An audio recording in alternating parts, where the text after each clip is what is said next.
Ducati Multistrada V4 First Pictures. Welcome to the Motorcycle News. The forthcoming Ducati Multistrada V4 should be presented shortly. Now it was spotted in the wild near the Ducati factory.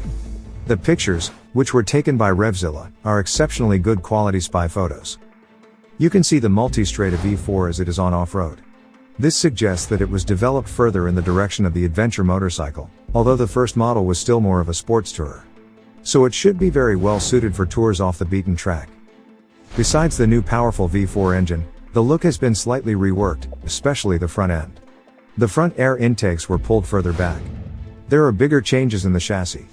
The single-sided swing arm had to give way to a traditional swing arm, and also a tubular frame is no longer present. However, the biggest changes are probably in the assistance systems. It is equipped with the latest technology. This has already been announced. At the front you can see between the headlights the radar system, which is used for a collision avoidance system. This makes it possible for the system to automatically adjust the speed, taking into account the distance to the vehicle in front. The blind spot should also be monitored.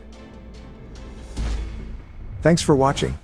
If you liked the video, I would be happy about a thumbs up. If you don't want to miss any more news, you can also subscribe to the channel for free. You can find more and constantly updated news on the homepage MOTORCYCLES.NEWS or in the free app Motorcycle News for Android and iOS.